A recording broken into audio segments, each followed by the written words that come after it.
Mga kwento ng pag-ibig, kwento ng pag-asa at mga kwento ng buhay dito sa Barangay Love Stories. Love Stories. Kanya-kanya tayong paraan ng pagpaparamdam ng ating pagmamahal para sa isang tao. Minsan nga lang yung paraan na gusto nila mula sa atin ay iba sa paraan na gusto nating gawin sa kanila. Ikaw kapuso, ano ang love language mo pagdating sa relasyon?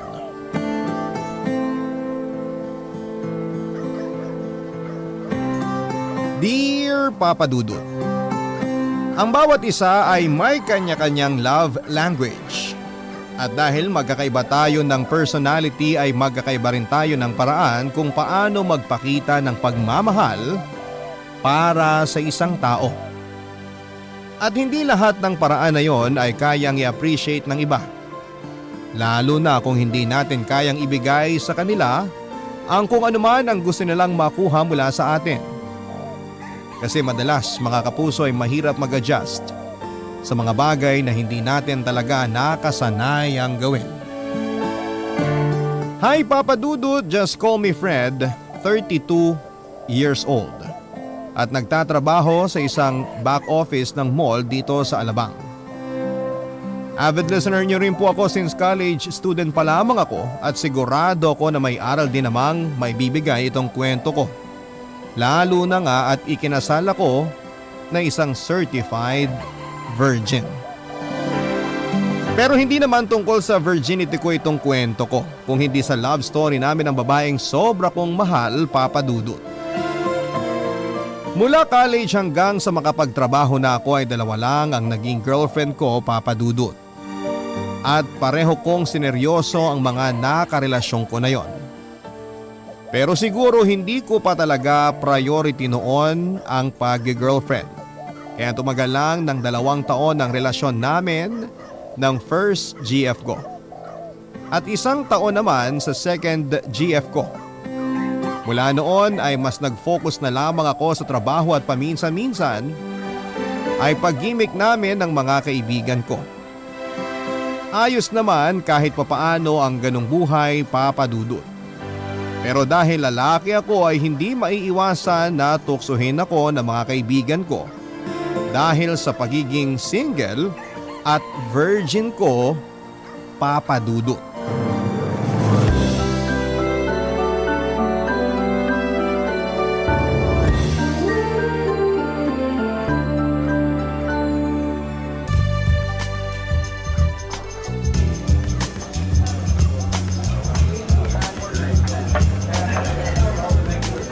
Happy birthday, paring Fred! Cheers! Salamat, Andre. Grabe, ang hihina talaga uminom ng ibang katrabaho natin. At kung kailan naman ako ng libre, tsaka pa sila maagang nagsiuwian. Paano? Mga takot sa misis nila kaya hindi pwede magpakalasing. Kahit wala naman tayong pasok sa trabaho bukas. Ikaw ba, pare? Di ka takot sa misis mo? Takot din syempre. Pero dahil wala nga tayong trabaho bukas, ako na lang ang maglalaba at maglilinis ng bahay namin para hindi na siya magalit sa akin. Ganun ba yung diskarte para hindi magalit ang mga misis sa pag-gimmick ng mister nila? Depende sa magiging asawa mo. Yung misis ko naman kasi, madali lang lambingin kaya mabilis na nawawala ang init ng ulo niya. Ah, okay. Swerte mo pala sa kanya kung ganun. Maswerte talaga ako kasi pinakasalan ako ng babaeng mahal ko. Ikaw ba, Fred?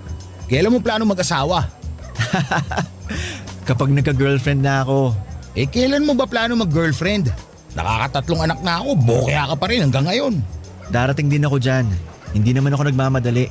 Hindi ka nga nagmamadali, pero yung Junjun mo, malapit nang pumurol sa sobrang tagal mong humanap ng babae. Grabe ka naman sa akin. Bakit? Totoo naman ah. Eh di ba nga, wala ka pang kahit anong sex experience? Bakit naman napunta dyan ang usapan? Birthday na birthday ko, inaasar mo pa ako. Sinasabi ko lang kung ano yung totoo. Ikaw naman kasi, napakapihikan mo sa babae. Oh, hindi ah. Sus, hindi raw. Eh di sana pinatulan mo na yung opisina natin si Almira. Halata naman kasi patay na patay sa'yo yung babae na yon. Hindi ako pihikan. Pero syempre, may taste din naman ako pagdating sa babae na gusto ko maging girlfriend. Bakit? Maganda naman si Almira. Morena, matangkad at pang-model ang katawan. Maganda at sexy nga. Pero halos 50% ng lalaki sa opisina natin dumaan na sa kanya. So ayun nga, hindi ka choosy pero may issue lang sa past ng mga babae. Alam mo, hindi mo na dapat iniisip kung nakailang boyfriend na ba sila o ilang lalaki na nakakama sa kanila. Sa panahon ngayon, Fred, wala ka na makikitang virgin lalo na sa edad natin. Hindi naman ako naghahanap ng virgin na babae. Basta matino lang tsaka hindi malandi. Ayos na sa akin yun. Ay, makapagyosi nga muna sa labas. Gusto mo sumama? Hindi na. Hihintayin na lang kita bumalik dito. Ubusin ko na itong mga natirang alak sa lamesa. Okay, sige.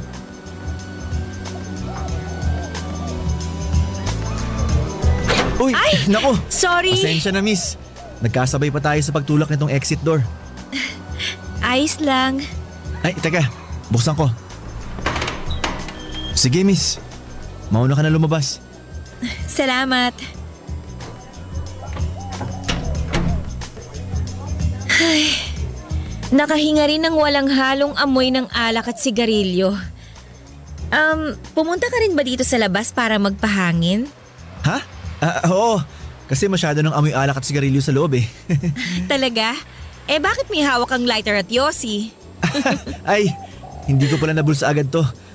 Ang totoo, lumabas talaga ako dito para magyosi eh. Pero hindi ko na itutuloy. Para di maabala paglanghap mo ng hangin dito sa labas. Naks, ang bait naman ni kuya. Ganun talaga kapag maganda ang kausap ko. Miss, total naman pinagbigyan kita na makalanghap ng medyo fresh air. Baka pwede mo rin akong pagbigyan na malaman ang pangalan mo. Siyempre naman, pwede. I'm Nova. Ikaw? Ako naman si Fred. Nice to meet you, Nova. Papadudod, sa unang tingin ko pa lamang kay Nova ay aaminin ko na attracted na ako kaagad sa kanya. Sino ba naman kasing hindi ma-attract sa ganda ng itsura niya? Singkitin ang kanyang mga mata, matangos ang ilong, makinis ang kutis at malaki pa ang kanyang hinaharap. Kaya natuwa ko nang hindi niya ipagdamot ang cellphone niya pati na rin ang pangalan niya sa Facebook. At mula noon ay palagi na kaming magkausap, mapa-video call man o text. Nang linggo rin na yon ay niyaya ko nang makipag-date si Nova at pinaunlakan naman niya ako, papadudot. Nasundan ang mga date na yon kaya unti-unti ko pa siyang mas nakilala. Bukod sa pagiging maganda at sexy niya, yung pagiging mahinhin niya ang isa sa mga pinaka nagustuhan ko sa kanya, papadudot. Para siyang hindi makabasag pinggan kapag magkausap kaming dalawa. Lalo na nga nang minsan ko siyang sinama sa isang family gathering namin at nakilala siya ng pamilya ko. Sobrang gusto ko na kagad siya at maging ang mga family members ko kahit na hindi ko pa siya girlfriend noon. Kaya naman tsinaga ko pa ang panliligaw ko kay Nova, papadudot. Inihahatid sundo ko siya sa opisina at bahay nila na hindi naman kalayuan sa place ko. Kilala na rin ako ng mga magulang niya bilang manliligaw niya. At pagkalipas nga ng halos 2 buwan, sinagot na rin niya ako at nagkaroon na kami ng opisyal na relasyon. Sobrang saya ko noon, lalo na sa bawat araw na lumipas na girlfriend ko siya. Pakiramdam ko, papadudot, habang tumatagal ang relasyon namin ay mas lalo ko siyang minamahal, papadudot.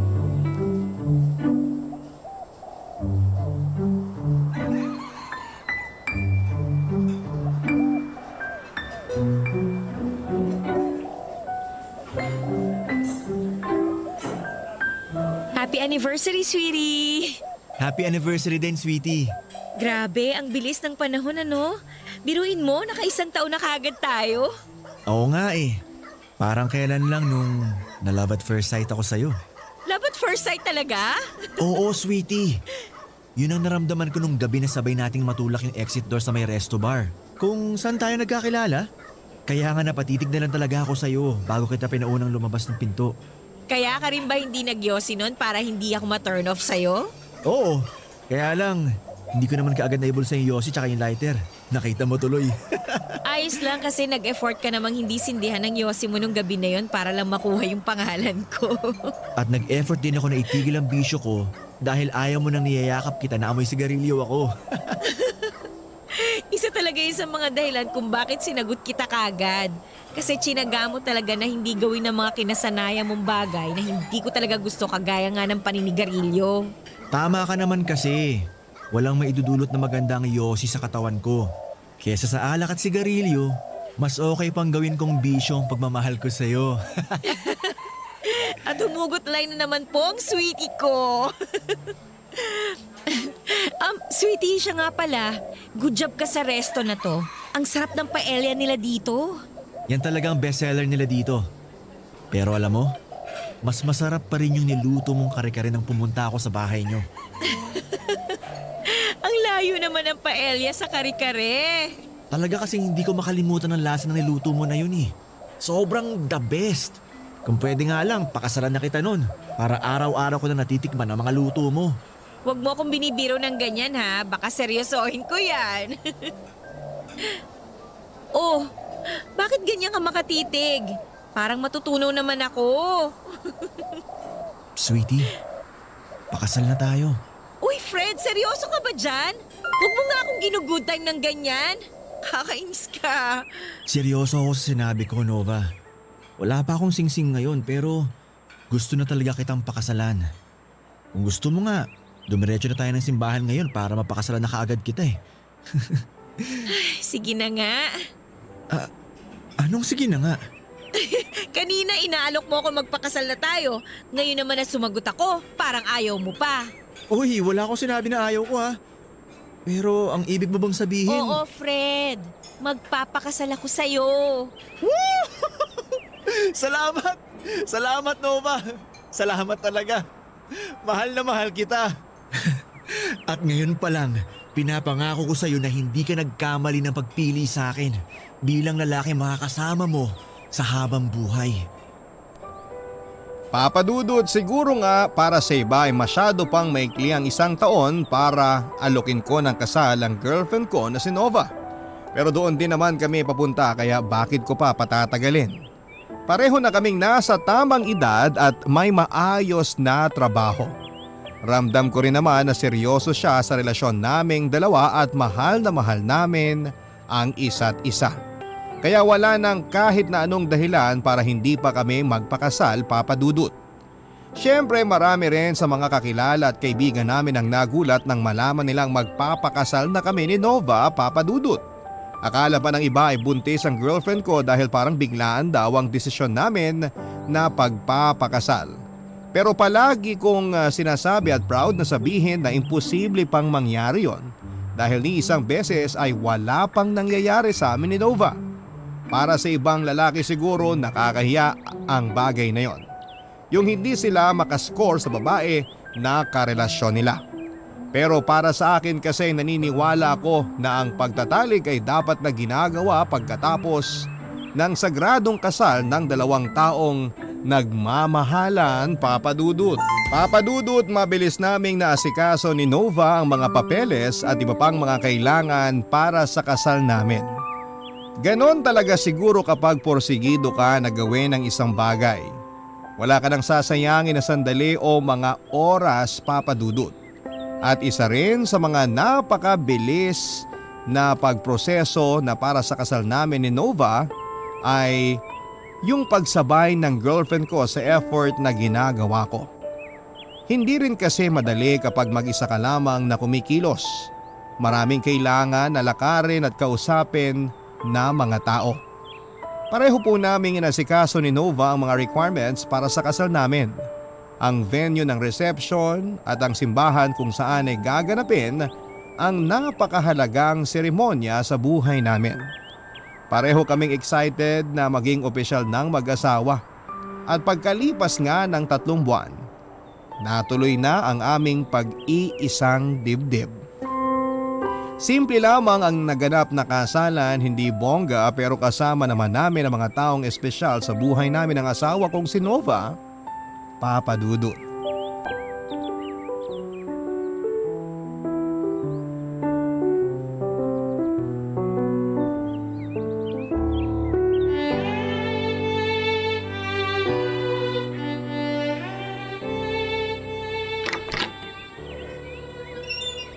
Wow! Ang ganda naman itong room na binook ng ate mo dito sa resort para sa honeymoon natin, sweetie. Ako na lang kasi wala pang asawa sa aming apat na magkakapatid, di ba? Kaya binonggahan talaga nila ang regalo para sa honeymoon natin kasi excited sila na magkaroon ka ng sariling pamilya. Oo nga eh. At iba pa yung appliances na niregalo nila para doon sa bahay na titirhan natin. Grabe, sobrang spoiled naman natin sa mga kapatid mo. Sobra talaga. Naalala mo nung pinaalam natin sa kanila ng parents ko na ikakasal na tayo? Halos magpalakpakan sila sa tuwa, di ba? Naalala ko yun. Tapos nagunahan pa sila sa pagkuha ng mga sasagutin nila sa kasal. Ang bait talaga ng pamilya mo, sweetie. Masaya lang sila kasi sa wakas, may misis na ako. Payakap nga ako sa asawa ko. Eto, yayakapin din kita ng sobrang higpit. Matagal na kitang nayayakap pero iba pala talaga kapag asawa mo na yung nakakulong sa mga braso mo. Ang sarap. Excited na nga ako eh. Excited saan? Siyempre, sa unang gabi ng honeymoon natin. Excited na ako mag-enjoy at mapagod. Ako rin excited na. Pero nakakapagod pala talaga ang ikasal, no? Nangawit yung mga paa ko. Tsaka nagutom talaga ako kanina. Bakit ka naman nagutom? Marami namang pagkain dun sa reception natin ah. Oo nga, pero hindi naman ako nakakain ng maayos. Kasi buong araw kinakabahan ako. Ay teka, pagkain mo yung nasa may maliit na lamesa na malapit sa bintana? Oo yata, kasi parang may laman yung mga plato na may takip. Lapitan ko nga sandali. Alisin ko na yung mga nakatakip sa plato. Mga pagkain nga to, sweetie. May fried chicken, pasta, salad, tsaka may wine pa oh. Huwag mong sabihin na uunahin mo pa ang mga pagkain na yan kesa sa akin. Nagugutom na kasi talaga ako. Mamaya ka na kumain. Dito na muna tayo sa kama. Susubo lang ako ng konti dito para magkalaman ng sikmura ko. Ikaw ba? Hindi ka nagugutom? Parang nakita ko na konti lang din ang kinain mo kanina eh. Nagugutom. Pero mas gusto ko na magyakapan muna tayo dito bago kumain. Lika na dito, sweetie. Mamaya na. Uubusin ko lang tong isang hita ng fried chicken dito. Mamaya mo na ubusin yan. Gusto na kitang katabi sa kama. Sandali na lang talaga. Lalagyan ko lang ng laman ng kumakalam na sikmura ko. Nagugutom ka ba talaga? O kinakabahan ka lang? Ha? Ako? Hindi ako kinakabahan ha? Teka. Iinom lang ako ng wine sandali. Woo! Ayan. Ready na ako. At dapat ready ka na rin, misis ko. Ay, ano ba yan, sweetie? Bakit mo naman ako biglang binuhat? Para ipakita sa'yo na hindi ako kinakabahan. At mas lalong excited na rin ako na mayakap at makagat ka, sweetie. Ibababa na kita sa kama. Pakis nga ako. Huwag mo kong halikan dyan sa may tenga ko. Ano ka ba? Hindi. Dito kita sa tenga hahalikan. Malakas ang kiliti ko bango-bango dyan. ng tenga mo, sweetie. Fred!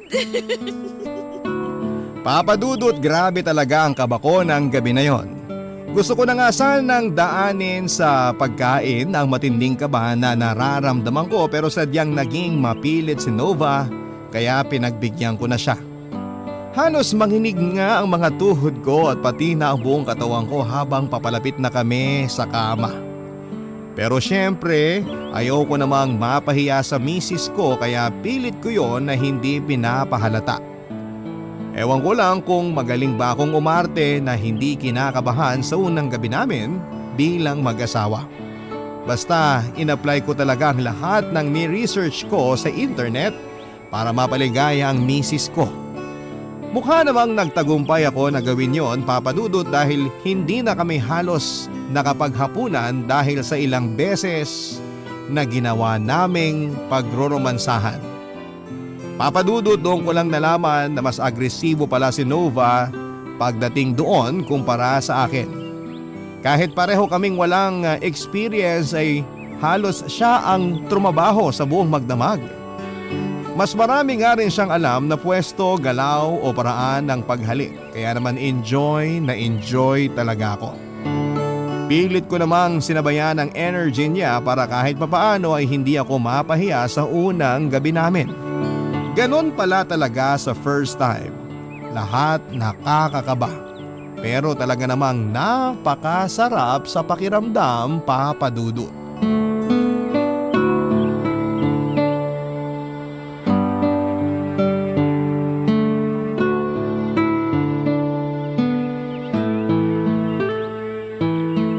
Sweetie, tapos ka na ba magluto ng beef steak? Patapos na, sweetie. Nagugutom ka na ba? Hindi pa naman, pero tapos na rin kasi ako magtupi ng mga damit natin dito sa sala.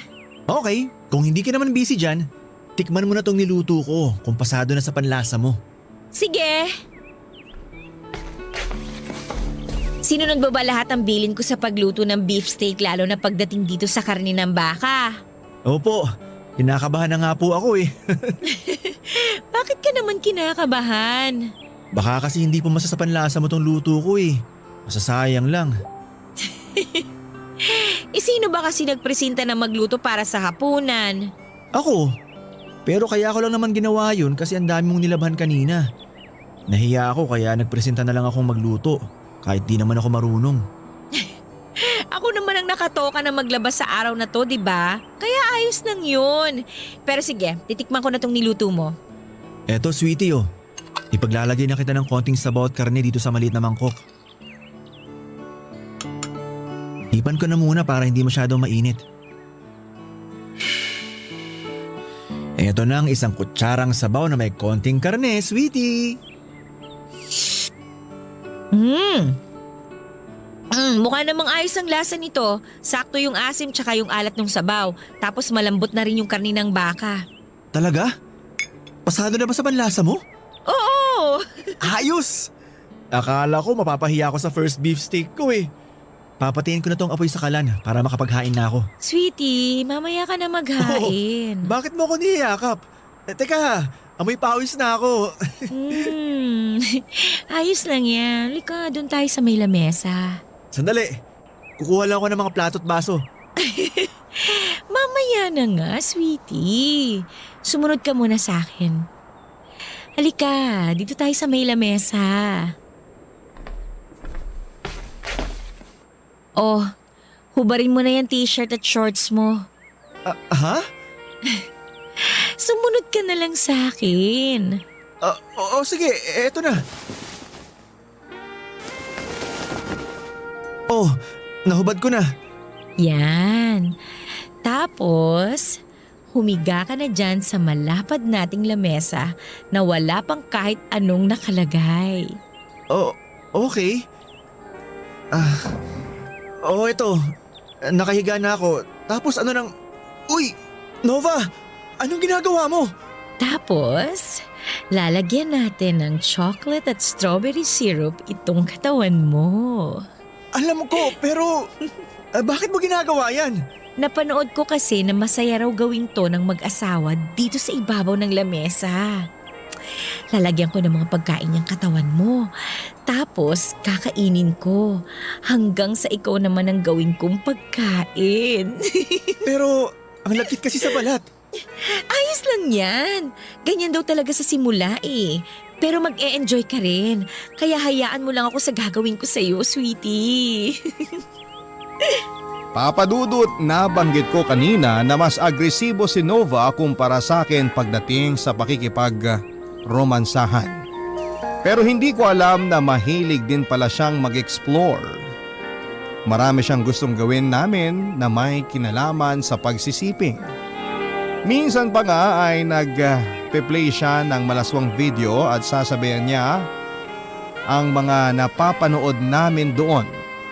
Wala namang kaso sa akin yon, kaya lang may mga oras kasi na naiilang na ako sa gusto niyang mangyari. Oo, nag-i-enjoy ako kasi lalaki ako pero may mga pinapagawa kasi siya sa akin na hindi ko nababanggitin pa dahil masyado na talagang malaswa at sensitibo na minsan ay hindi ko kayang gawin talaga. O kung ginagawa ko man ay hindi ko pinapahalata na napipilitan lamang ako dahil ayokong mainis o madismaya sa akin ang asawa ko, Papa Dudut. At alam ko na obligasyon ko na paligayahin ang asawa ko pagdating sa kama at sa mga bagay na trip niyang ginagawa naming dalawa na magkasama, Papa Dudut. Kabarangay, i-share mo ang iyong barangay love stories. Sabay-sabay nating pakinggan ang iyong kwento ng pag-ibig, buhay at pag-asa. Ipadala lang sa barangaylovestories@yahoo.com. Papa Dudut, siguro nga ay ganon talaga ang mag-asawa sa unang taon ng pagsasama nila. Masyadong ma-explore sa iba't ibang bagay. Lalo na nga at pareho kaming walang karanasan ni Nova sa sex bago kami may kasal. Nagkataon lang na mas ma-explore talaga siya sa akin. Hindi ko pala nabanggit na mas matanda nga pala si Nova ng 3 taon kesa sa akin. At ako ang kanyang naging kauna-unahang boyfriend noon.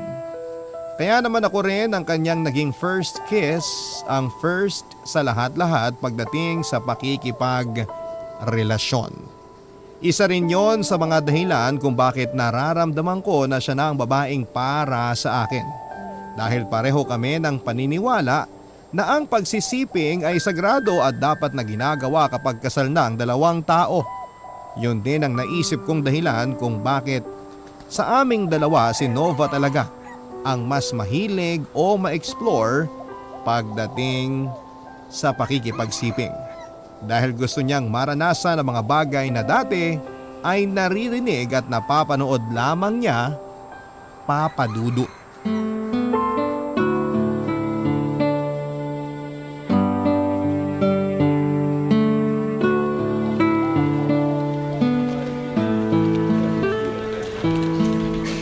Hello, sweetie? Nasa bahay ka na ba? Oo, kakauwi ko lang. Mabuti naman. Bakit mo pala natanong? Pauwi ka na rin ba? Hindi pa eh. Meron kasi kaming overtime kaya malilate ako ng uwi sa bahay. Ay, ganun ba? Sayang naman kasi plano ko sana magluto ng masarap na ulam para sa hapunan. Magluto ka pa rin kasi kakainin ko naman yung pag-uwi ko mamaya. Hindi pa ako nagdi-dinner dito. Tsaka kape lang yung minerienda ko kanina. Medyo gutom na rin talaga ako. Pero dyan na lang ako kakain sa bahay. Okay, sige. Magluluto na rin ako pagkatapos ko magbihis. Basta mamaya ha. Anong meron mamaya? Alam mo na yun.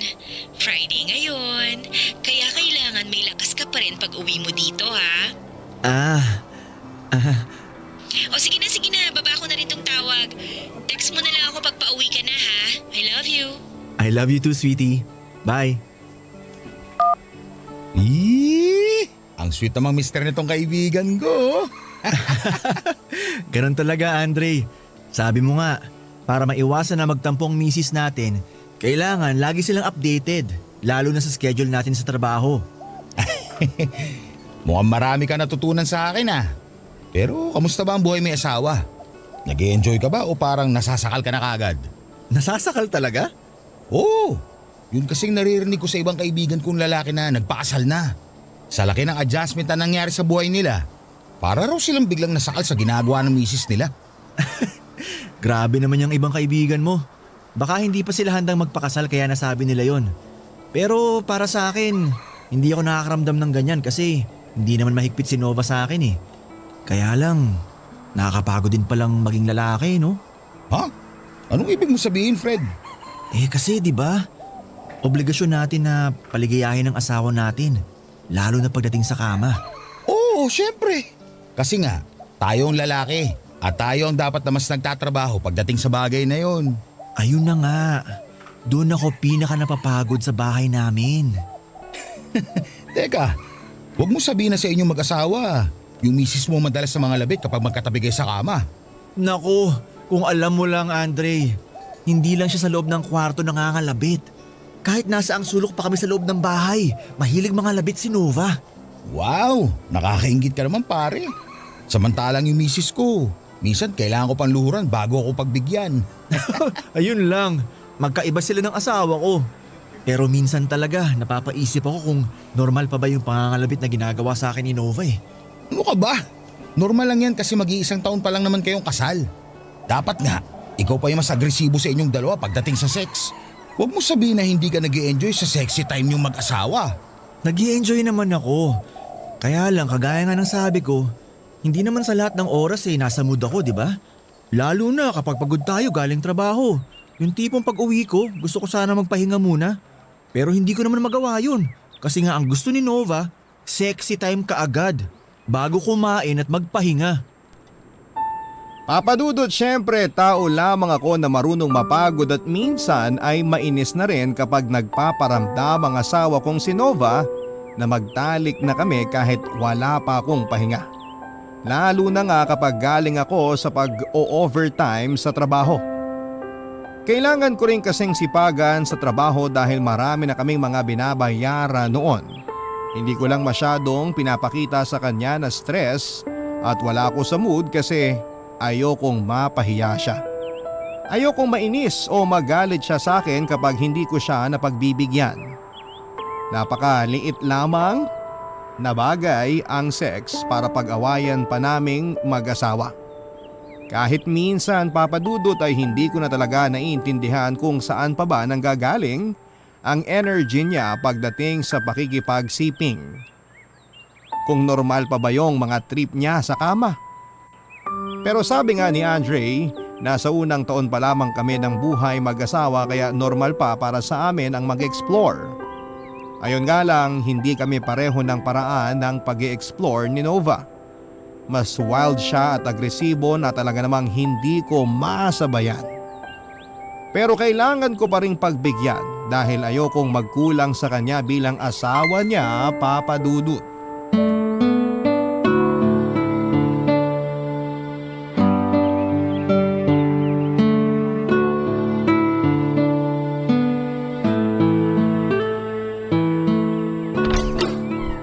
Grabe! Mas nakakapagod yata ang traffic pa uwi dito sa bahay kaysa sa overtime namin kanina. Makaupo nga muna dito sa sofa.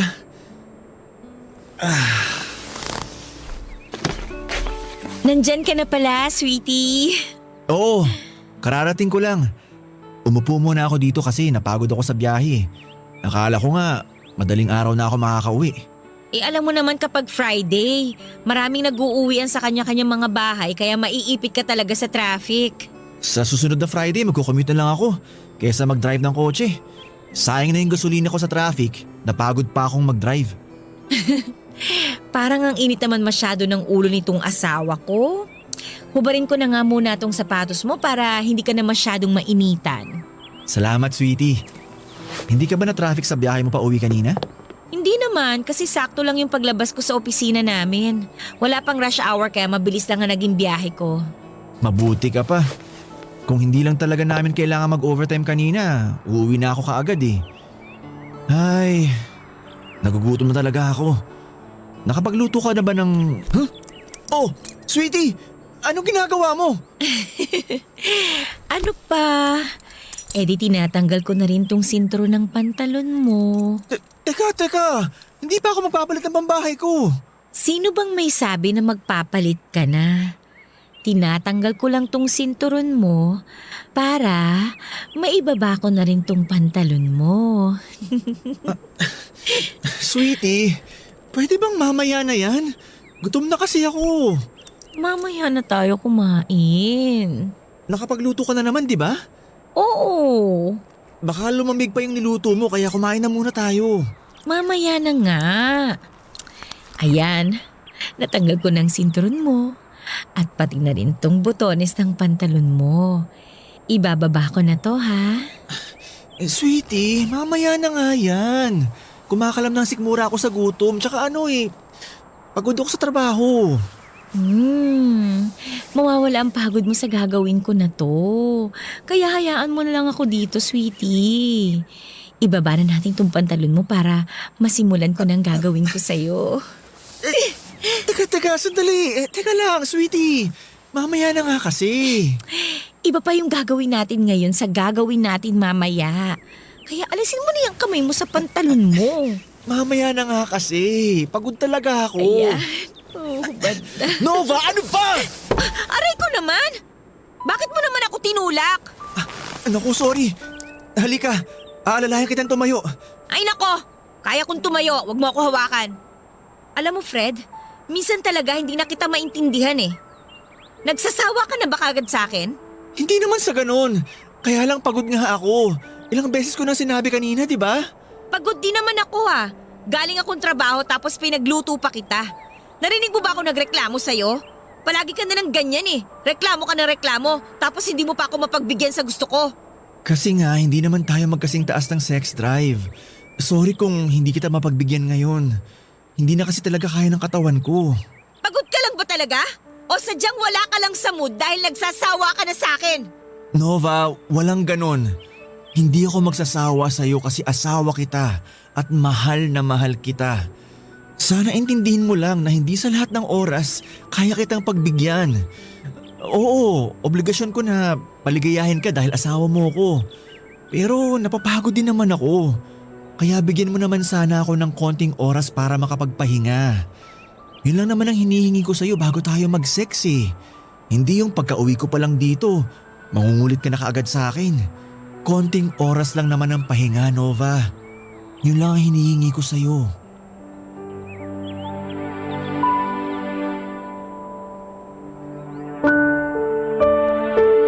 Papa Dudut, hindi ko na talaga napigilan ang sarili ko na mainis ng gabi na yon. Napagtaasan ko na ng boses ang asawa kong si Nova kaya nauwi na rin sa pagtatalo ang lahat. Yun pa naman talaga ang iniiwasan ko, yung mag-aaway kaming dalawang mag-asawa. Pero wala naman talagang perpektong relasyon at walang mag-asawa ang hindi nag-aaway. Siguro din ay nagpatong-patong na ang stress ko sa trabaho at sa mga gastusin namin tapos dinagdagan pa ng pangungulit ni Nova. Kaya tuluyan na akong napuno sa kanya. Alam ko naman na may mali din sa akin lalo na sa mga sinabi ko sa asawa kong si Nova, Papa Dudut. Pero kailangan na kasing malaman ni Nova na hindi sa lahat ng oras ay kaya ko siyang pagbigyan sa gusto niya.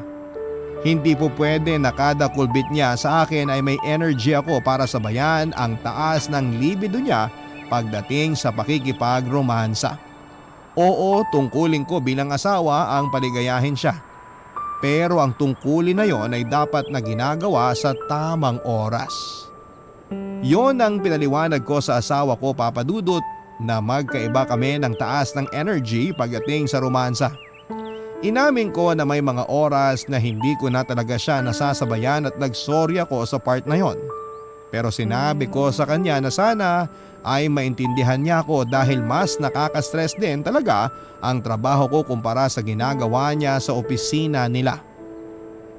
Papa Dudut, nung una ay naramdaman ko na nagkaroon ng hinanakit sa akin ang asawa ko dahil na rin sa mga nasabi ko sa kanya. Pero hindi ko na pinahaba pa ang oras ng tampuhan namin dalawa at sinuyo ko siya hanggang sa magkabati kami. Doon ko mas pinaliwanag sa kanya kung ano ba talaga ang isyu sa relasyon naming dalawa sa mas mahinaon na paraan. Nang gabi ring yon ay mas naging open kami sa isa't isa at tinanggap namin ang mga kamalian namin. Yon ang naging paraan namin para mas maintindihan ang ugali ng bawat isa. Sa ngayon po, Papa Dudut, ay 4 na taon na kaming kasal ni Nova at may 2 na ring anak na babae. Hindi na namin pinagtatalunan pa ang tungkol sa pagsisiping at natatawa na lamang kami kapag binabalikan namin ang napagkukwentuhan na mga nangyari sa amin mula sa nakaraan. Yon ang buhay mag-asawa namin. Papa Dudut, kasi hindi naman talaga kailangan na gawing issue ang sex pagdating sa buhay mag-asawa. Dito ko na rin po tinatapos ang sulat ko sa inyo. Ang inyo pong forever kapuso at kabarangay, Fred. Barangay Love Stories. Love Stories.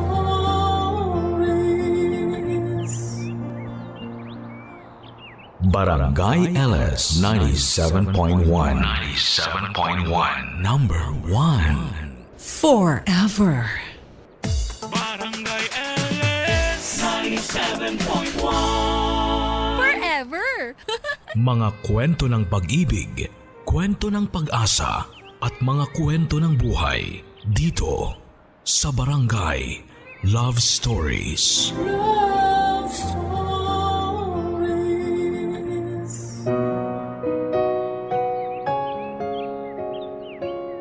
Napakasarap balikan ng mga lumang larawan. Pero pag may alaalang hindi nagustuhan, pwedeng sunugin ito para hindi na mabalikan. At ang mga masasakit na larawan ng nakaraan ang magsisilbing kwento sa kasalukuyan. Ikaw kapuso, minsan mo na bang sinunog ang isang alaala? Para ang sakit na idinulot nito ay hindi mo na mabalikan pa. Hanggang saan mo kakayanin kung lahat-lahat ng ibinibigay mo sa isang tao ay sinusuklian ng sakit at pighati? Papaano lalaban ang isang tao na wala namang ibang ginawa kung hindi ang magmahal ng sapat? Lahat ng bagay ay may limitasyon. Lahat ay nasasagad. May mga ugali ang bawat isa sa atin na hindi natin makikita hanggat hindi pa umaabot sa sukdulan ang nararamdaman. Maaring iba-ibang emosyon na ito depende sa tao. Pwede ding maging manhid kapag natuyo na ang damdamin. Pakinggan natin ang kwento ni Faye, isang babae na punong-puno ng pagmamahal na ibinuhos niya sa isang tao kahit na walang kapalit. Pagmamahal lamang ang kanyang hinihingi, yun lang ay sapat na. Alamin ang pinagdaanan ng isang tao na itinodo ang lahat para maipadama ang pagmamahal at kung paano naubos at nasagad ang kanyang pusong mapagbigay. Halina't makinig sa mga kwento ng pag-ibig, buhay at pag-asa sa nangungunang Barangay Love Stories. Dear Papa Dudut, matagal ko nang pinag-iisipan na magpadala ng email sa inyo pero ngayon lamang ako nakakuha ng lakas ng loob para balikan ang mga nangyari sa akin. Ilang taon na ang nakakalipas. Papa Dudut, tawagin niyo na lamang po ako sa pangalang Faye. Nag-decide ako na hindi sabihin ang tunay na pangalan ko at pati na rin ang mga taong kasama sa aking kwento dahil sa maraming kadahilanan at marahil ay sa kahihiyan na rin. 40 anyos na ako, single parent ako sa 2 kong anak na babae. Maliit pa lamang ang mga anak ko nang mawala ang dati kong asawa. Isa siyang bombero at lagi niyang inuuna ang iba bago ang sarili niya. Sa kasamaang palad, ang pag-uugali niyang yon ang pumatay sa kanya. Namatay siya ng dahil sa sunog. Dahil inuna niyang iligtas ang isang bata, madilim na bahagi po yun ng aking buhay na pilit kong kinakalimutan. Pag hindi ko ito ginawa ay hindi ko maitataguyod ang aking mga anak. Dinaan ko ang aking pagdadalamhati sa pagtatrabaho. Todo kayod ako para maibigay ang mga pangangailangan ng mga bata. Nagtrabaho ako sa isang restaurant sa May Manila. Nagsimula bilang service crew at bunga ng pagsisikap at sa awa na rin ng Diyos ay na-promote ako bilang manager matapos ang ilang taon. Wala naman ako naging problema sa trabaho. Pwera na nga lang sa isang kasamahan ko na si Lester.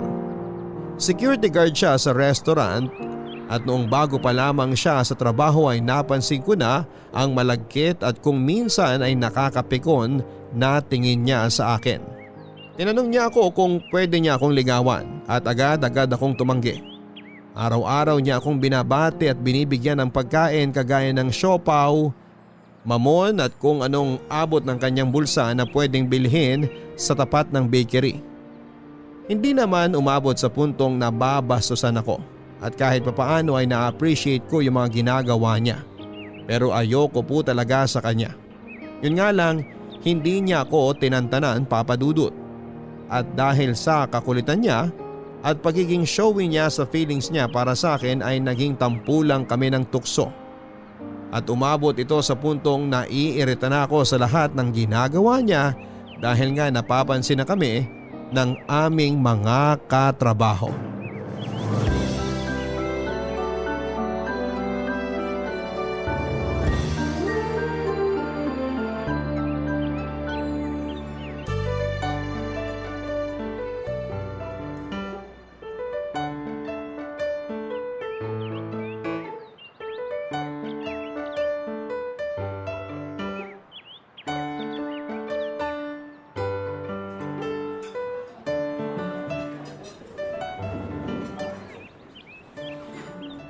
Oh, Faye! Ano nangyari sa'yo? Ang aga-aga, haggard ha? Eh paano hindi ako mahahagard? Naglakad ako papasok dahil sa sobrang traffic. Ayoko namang mali dahil nga opening ang shift ko. Nakaka-bad trip talaga. Kailan ba mawawalan ng traffic sa Pilipinas? Kaya pala ganyan ang itsura mo. Anyway, ito, pampaganda ng araw mo. May nagpapabigay ng tinapay at siopaw asado para sa'yo. Oh, Mukhang alam ko na kung kanino galing to.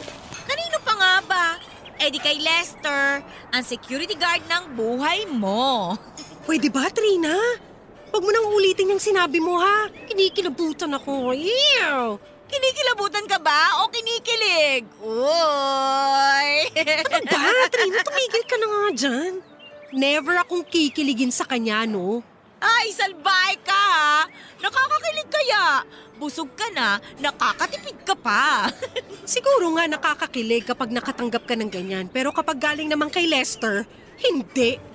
Alam mo yun, naanibadbaran ako sa kahit na anong ginagawa niya para sa akin. Ay, grabe!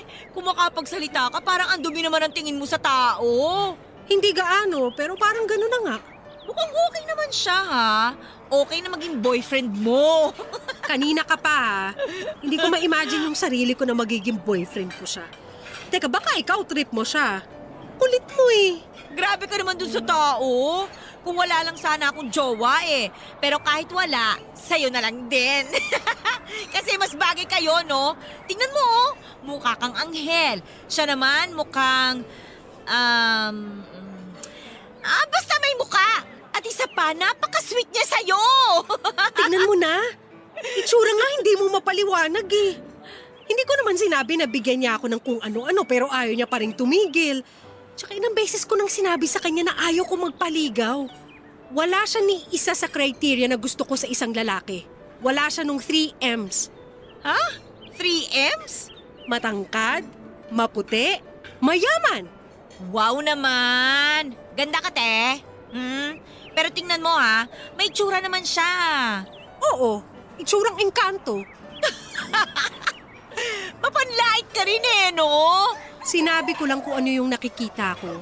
Pero hindi ako mababaw ha. Praktikal lang. May mga anak ako, Trina. Single parent ako. Nagigets mo ba yon? Oo na. Alam ko naman. Pero alam kong alam mo na masipag siya. Kitang-kita naman, di ba? Malay mo naman, yumaman siya bigla dahil sa kasipagan niya. Pwede ba, Trina? Kung nagigets mo ko, wag mo nang ibida sa akin si Lester. Hindi siya ang tipo ko. Tapos, napipiko na ako sa'yo eh. Sasamain ka na sa akin pag di ka tumigil. Ayan, oh! Ang pikon mo kasi kaya ang sarap mo lalong asarin. At speaking of, nandyan na si Lester, ang security guard ng buhay mo. Oh, ayan, papalapit na siya. Sabi ko wag mo nang ulitin yun eh. O teka, saan ka pupunta? Huwag ka munang umalis. Samahan mo muna ako. Huwag mo akong iwan mag-isa sa Lester na yan. Kahit ayaw man kitang iwan mag-isa, marami ng customer. Sige na, enjoy your day at kumain ka. Pero sana, huwag mong kainin ang mga sinabi mo, ha? Oh, hi, Lester! Ay, Ma'am Trina. Good morning. Good morning, Lester! Break mo na. Kwentuhan mo na kay ni Ma'am Faye mo, ha? Faye, kumain ka, ha? Bye! Ano ba yan? Bakit kasi ayaw akong tantanan nitong lalaki na to? Hi, Ma'am Faye. O bakit umalis ka sa pwesto mo? Baka kailanganin ka bigla doon. Nandun na po si Benjo. Gusto ko lang din malaman kung nakuha mo na yung Spanish bread at siopaw na pinasuyo kong ibigay sa'yo. Oo, nakuha ko na. Salamat. Buti naman. O ayan, alam mo na natanggap ko na. Pwede ka nang bumalik sa pwesto mo. Ma'am, Ano yun? aayain ko sana kayong lumabas bukas. Ay, wow! Saan galing yun? May trabaho pa ako bukas eh. Pero kung kaya mong bayaran ng buong araw ko, sige, sasama ako sa'yo. Hindi mo kaya, di ba? Kaya sorry, hindi ako pwede. Sayang yung kikitain ko sa isang araw dahil may mga anak ako na kailangan kong buhayin. O siya, magtrabaho na tayo. Babayaran ko po ang araw mo bukas, ma'am. Sigurado ka? Bakit? Alam mo ba ang sahod ko sa isang araw? Tinanong ko po yung kay Ma'am Trina. Sinabi po niya sa akin yung kanya. Pareho lang naman po kayo, di ba? Magkaiba kami ng sahod. Mas matagal na ako dito kaysa sa kanya. Dadagdagan ko po ng 2,000. Okay ka ba doon? Okay. Sige na. Bumalik ka na sa pwesto mo. Okay, sige. Bukas na lang po, ma'am. Maraming salamat po, Ma'am Faye. Hindi mo po pagsisisihan na pumayag kang lumabas tayo bukas. Okay. Balik na ako sa pwesto ko. See you tomorrow po, Madam Beautiful. Madam Beautiful. Yak! Ay naku! Sigurado hindi niya kayang bayaran yung isang araw ko. Pero baka naman may ipon siya at yun ang gagamitin niyang pambayad. Ha, ano ba yan? Pati ba naman yun iisipin ko pa? Makapagtrabaho na nga lang? Papadudo talagang ayaw ko kay Lester dahil sobrang kulit niya at minsan ay feeling gwapo rin siya na talagang nagpapainit ng ulo ko. Kaya lahat ng ibinibigay niya sa aking tinapay, siopaw at kung ano-ano pa ay madalas na ibinibigay ko sa iba kong mga kasamahan. Papadudot hindi sa pagmamayabang pero may itsura ako. Maraming nagsasabi na kahawig ko nga daw si Sanya Lopez na medyo malaman. Matangos ang ilong ko at makinis ang balat. Lahat ng naging boyfriend ko ay gwapo at maganda ang estado sa buhay.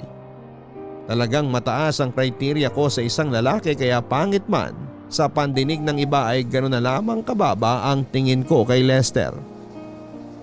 Papadudot nung inaya niya ako na lumabas ay nagbiro ako na bayaran niya ang isang araw ko sa trabaho. Alam ko kasi na hindi niya kayang bayaran yon. Kaya walang lakad na magaganap. Pero kinabukasan ay nagulat ako dahil nasa labas siya ng bahay at may daladalang envelope na may lamang pera. Hindi ko naman akalain na seseryosohin niya ang sinabi ko. At dahil na rin sa hiya ay pumayag ako na lumabas kami pero hindi ko kinuha yung pera. Hindi naman po ako ganong tao at nagkataon lang din na naka-leave ako sa trabaho ng araw na yon. Papadudot pumunta kami sa isang bar sa Malate. Kumain kami at uminom ng kaunti. Noon ay nakapag-usap kami ng maayos. Nang mga oras na yon ay nag-share siya ng mga personal na bagay tungkol sa kanya. Nalaman ko na may isa siyang anak sa kanyang unang asawa. Matagal na rin silang hiwalay. Dahil sa pag-share niya ay nag-open na rin ako sa kanya ng mga personal na bagay tungkol sa akin. Naikwento ko rin ang malagim na sinapit ng dati kong asawa. Naintindihan yung lahat ni Lester at kahit matagal ng panahon ang lumipas ay nalungkot pa rin ako pag naaalala ko yon. Pero ng gabing yon ay dinamayan ako ni Lester at nakaramdam ako ng ginhawa, Papadudot. Doon ko siya lalong nakilala. Bukod sa napakakulit niya, palabiro at mabait din naman pala siya, Papadudot. Nagkaroon din kami ng common ground. Yon ay ang pagmamahal sa mga kanya-kanya naming anak. Medyo nakonsensya ako sa mga ginawa ko sa kanyang pagsusungit at panlalait. Tama nga ang sinabi ni Lester. Hindi ako magsisisi sa pagpayag ko na sumama sa kanya. Masasabi ko na nag-enjoy naman ako sa oras naming dalawa. At dahil doon ay pumayag ako noong muli niya akong ayaing lumabas, Papadudot. Unti-unti ay nawala ang pagkainis ko sa kanya at naging maayos na rin ang pakikitungo ko kay Lester. Madalas na rin kaming lumalabas at dahil doon ay mas lalo pa kaming naging close, Papadudot. At kahit close na kami, totoo pa rin ang effort niya sa panliligaw niya sa akin.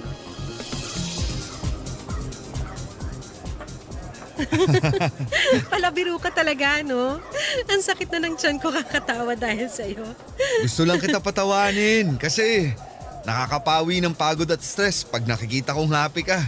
Nambola ka pa. At kahit hindi ako humingiti o tumatawa, maganda pa rin ako, no? Kaya hindi mo na ako kailangan lokohin dyan. Kaya gustong gusto kita eh. Kasi ang lakas din ng tiwala mo sa sarili mo.